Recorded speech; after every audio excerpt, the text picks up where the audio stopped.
Good morning, Vietnam! No. Good morning, Vietnam! Good day, everyone, and welcome back to my channel, Max Value, and I'm your host here, Max. Welcome back for my poker vlog number 14, where I've played my biggest pot ever. You've probably seen from my previous videos where I've lost my biggest pot, but this one, I won't tell you if I won it or I lost it. I'm gonna give you the timeline if you want to skip it and see already my biggest pot, but I'm gonna let you enjoy the show. So for today's session, I've played 1-2 at Quebec, and let's roll.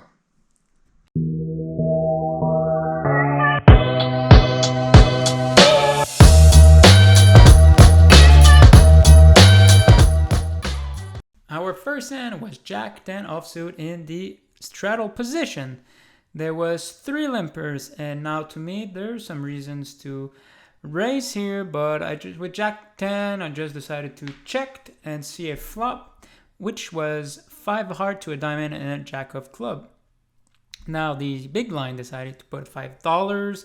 I decided to call, no reason here to re-raise, just see what he's going to do. And hijack decided to call as well. 3 ways to see a turn, which was a jack of diamond here. Now the small blind still decided to put a bet of $25 here. Now what can he represent? Either another jack with a higher kicker, or he's going for a straight draw, or he might as well has a set. But with his bet of 25, I don't see a reason here to re-raise, because there's not really what a flush draw of diamonds could scare me a little bit. I don't think he would have like runner, backdoor flush draw. Anyway, he put a bet of 25. I've called, and the hijack decided to fold. So high heads up to see a river, which was a king of heart here. He decided to $75, which was a pot. And here with a jack in my hand, I don't see a reason to re-raise, because if he would call, there's only some people that would beat me, like a higher jack with a higher kicker, or he had a full house. So here I just decided to call, and he mucks, and I won. So my next hand was pocket aces in the cutoff position. There's for 3 limpers, so I decided to put a bet of $22, but that bet wasn't enough because all of them called. 4 ways to see a flop, which was 9-9, queen, rainbow.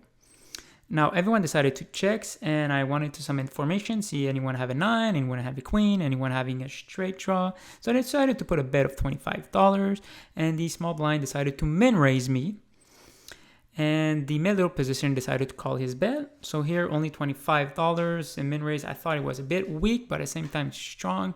So I decided to be careful with what he's doing, because he's a bluffer, that guy, sometimes. So with a min raise, I just decided to call and see what he was going to do on the next rounds.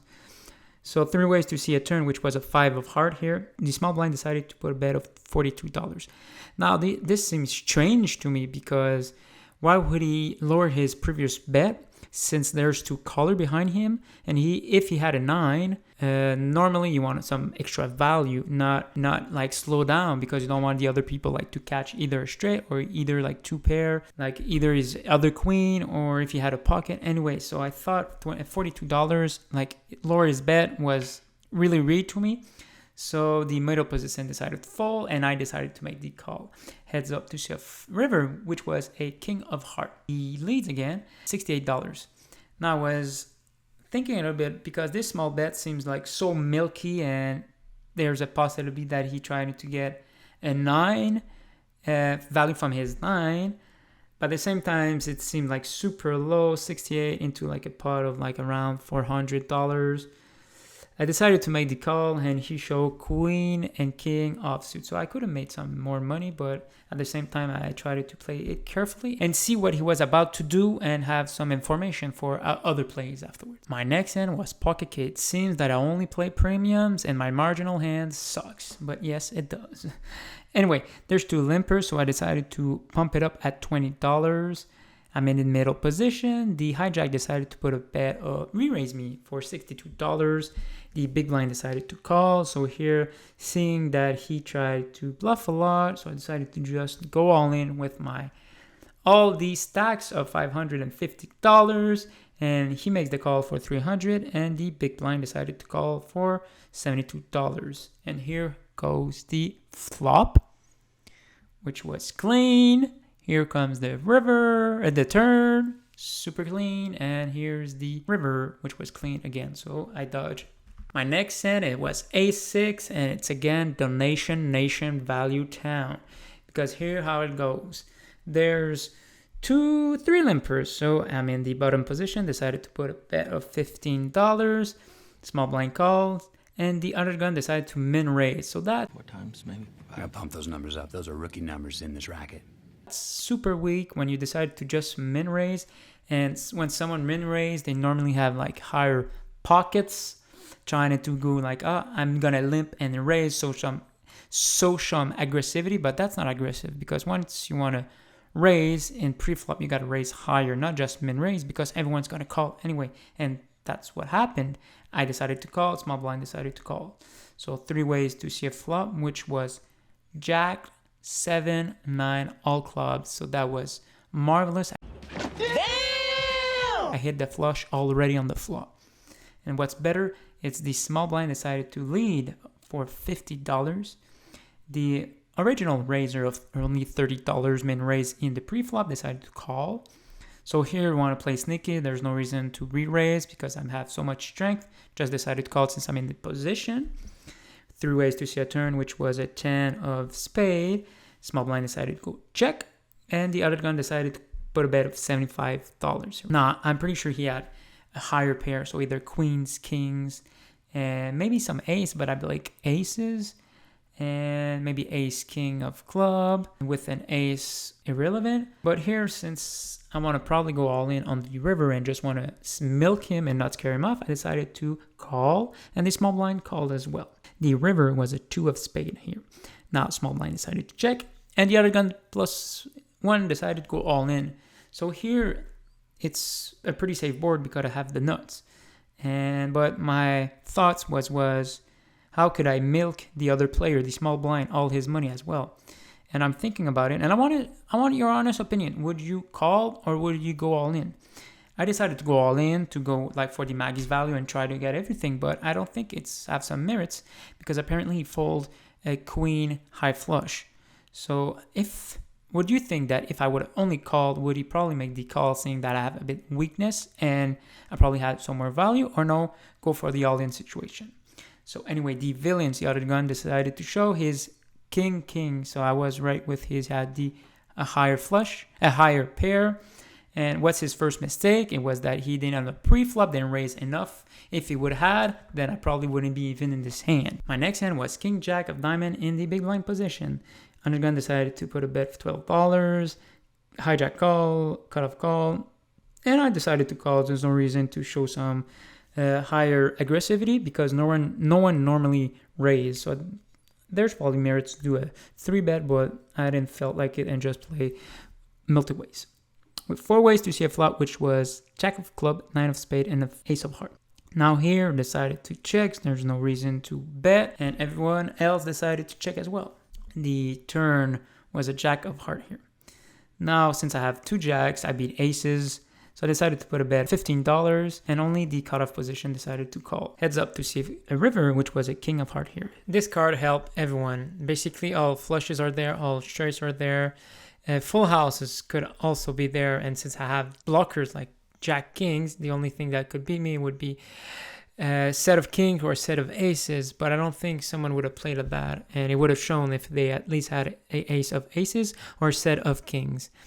And since I want to max value here, so I just decided to go the pot, and he makes the call. But here my first mistake was on the turn, where I only bet like around 25% of the pot when I could have bet like 50%, so around like $30. So I would at least made a $15. And afterward, the pot on the river would have been higher, so I lost around like $65 for sure on that. It was my biggest pot I ever played at 1-2. So I have pocket aces in the middle position. So I decided to put a bet of $15 here. The hijack decided to re-raise me for $45. Big blind decided to call $45 here. So many people here. So I decided to put a re-raise of $150, and all 3 of them call. So apparently $150 is not enough, and next time I'm probably gonna go for like a 200 or even more. But 3 ways to see a flop of 4 of spade, 5 of heart, and a 9 of diamond. Big blind decided to check, so I continue with my story and put a bet of $250. The hijack decided to let it go, and the big blind decided to go all in for $654 here. Now, seriously, I thought it for so much time, like in the tank. What could someone do that with? Probably call my $150 with what, a pocket 4, 2 pair, because that was within his range so much. I don't think he would have bet like 10s, kings, jacks. King, he would have pre-flop. He would re-rate the other guy. So I don't think he had a higher pair. I really thought in my guts that he either had like a nothing at all, like trying to catch a straight or something like that, or he had a set and I was beat. But I just thought for like 5 minutes and more, super long, and I talked to myself. I'm not fucking leaving! For a call here. Villain shows 9-8 of heart, and I was super happy that I made the good call here, because I would have probably be beat if he had a set. And normally, if he had a set, would you play like that? Would you know that the other guy has super strong hand, and since you call like $150 with a pocket 4, pocket 5s, 4-5, would you play like that? It might be genius, because you know that the other guy couldn't fold his pocket higher. Anyway, I was relieved when I made the call and see that he only had 9-8. But after that, the turn was an 8 of club. No, God! No, God, please, no! No! No! No! Heart sank there, and I thought, oh my God, I took all this time to make the right decision with the amount of information, and now that's how poker gods reward me. But it's not over. I need a 5, a 4, or an ace. Can you all give me a thumbs up and see if it works? The river was a 4th club. Thank you very much. I was so relieved, so happy, man. That was a huge pot. Next in was ace queen offsuit, and it was still a big pot again. I love playing big pots. When you have a lot of poker chips, you tend to play bigger pots, and I love that because it shows really the difference between a good player and a bad player. Because when you have small chips, mostly people just go all in, and you don't like, it's a flip situation. But now with bigger chips, you can navigate and make bigger bluff and make better value here. So with all that in mind, let's go for the hand. We had ace queen in the hijack position. There's one limper from the middle position, a second limper from the low jack. So I decided to put a bet of $22. Button calls, the small blind calls. 3 ways to see a flop, which was queen, 3, 8, 2 diamonds. Everyone checks, so I decided to put a bet of $25 here, and the button decided again, small raise of $57. Small blind decided to call, and here, since I have a higher queen top kicker, and that min raise, it's from the same guy that min raised me like from the first hand with the weekend when I thought it had a 9, but it didn't happen. So I called, and 3 ways to see a turn, which was a 2 of heart here. Now small blind decided to check. I decided to check as well because there's no reason here to show some strength since he re-raised me on the flop. And now he bets $90. Small blind decided to think a little bit and put a call. So here, since I have a queen, and I really think that they both were trying to catch a club, so now I'm trying to make them pay and put a bet of $250. I probably could go higher, but I thought it was a nice raise here.